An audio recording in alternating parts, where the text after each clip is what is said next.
Day 665. Today there are a lot of updates from the Chasiv Yar direction. Since Russian forces launched their series of offensive operations, Chasiv Yar became one of their 5 main targets for the winter campaign. Chasiv Yar is a small town with a pre-war population of 12,000 people, and it is located less than 5 kilometers away from Bakhmut. Over the last months, Ukrainians were trying to undercut Russian forces in Bakhmut from the south and put them into an operational encirclement.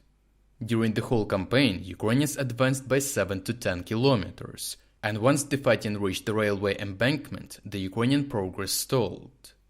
Ukrainian fighters from the 3rd Assault Brigade reported that the main reason was that Russians deployed several divisions worth of troops to prevent the front line from further collapse. So Russian waves of counterattacks were never ending, making it very difficult to maintain the momentum, especially in the face of the additional barrier in the form of the railway embankment. In fact, an officer from the 26th Artillery Brigade reported that the number of Russian troops in the Bakhmut area recently reached 80,000 troops. For context, this is as many as during the peak heat of the battle for Bakhmut, and twice as many as Russians had allocated for the Avdiivka offensive that is happening right now. As the Russian offensive in Avdiivka is failing, Russian forces started increasing the number of attacks in this region instead. Moreover, a fighter from the 24th Assault Brigade reported that several days ago Russians deployed the best equipped motorized rifle detachments to Bakhmut, as those troops have the most modern tanks, armored fighting vehicles, radios and other equipment. Taking all of that into consideration, it becomes obvious that Russians would launch another offensive. Since Ukrainian forces were actively operating south of Bakhmut, Russians decided to launch their first attacks from the north. Geolocated footage shows how Russians were shelling this village extensively. Ukrainian fighters reported that some trenches were shelled so heavily that the soil was basically plowed and the positions completely destroyed.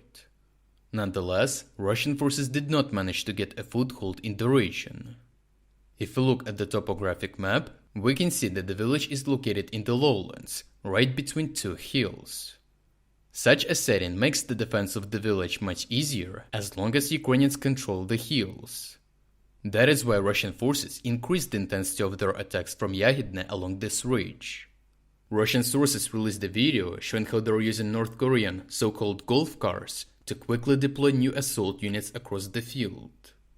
Russians also intensified their operations north of Bogdanivka, because without these positions, taking Bogdanivka is virtually impossible. So far, Russians managed to improve their tactical position south of Bogdanivka, while all Russian attacks north of Bogdanivka have been repelled. Soon, Russian forces also shifted their focus to the southern flank, because here Russians are lagging behind and have to retake all tactical heights that they lost during the Ukrainian counteroffensive. The main direction of their attack became the strong point north of Klishchiivka. In order to achieve it, the Russians are leveraging the forest that connects Klishchiivka and Bakhmut. This is a very smart move, because this way Russians avoid the need to attack across the rails and if successful can automatically recapture Klishchiivka. Geolocated footage shows extensive Russian artillery preparations on the main Ukrainian strong point on the hill. This is the place of the most intense clashes right now, as Russians took half of this strong point north of the road, while Ukrainians are holding the half that is south of the road. Simultaneously, intense clashes are happening in the so-called forest appendix. The freshest updates suggest that Russians reduced the number of attacks here, meaning that Ukrainians stabilized the front line in this sector. Interestingly, Ukrainian fighters reported that after capturing some of the Russian fighters from the Storm V detachment, they discovered that these were Wagner forces.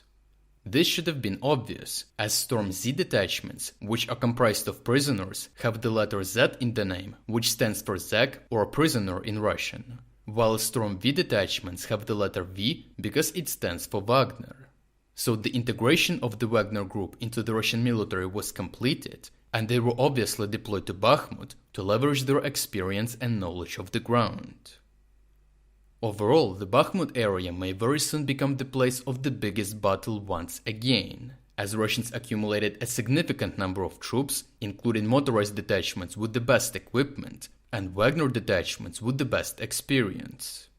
In the face of such a powerful force, the main objective of the Ukrainian forces right now is to leverage their tactical heights. And the good news is, Ukrainians control almost all heights in the region.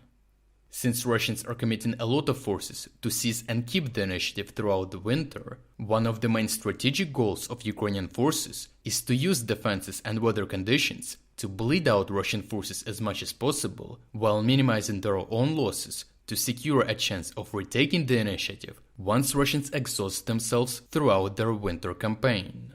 But more on that in a future video. If you're against the invasion of Ukraine and you want to support the work that I'm doing, consider making a purchase in the online store, UA Supporter. Right now, you can enjoy substantial 20 to 30% discounts on our best-selling items. If you wanted to support my work but never got a chance, now is an ideal opportunity to make a purchase. Check out the link in the description to take advantage of this offer. Your support is greatly valued.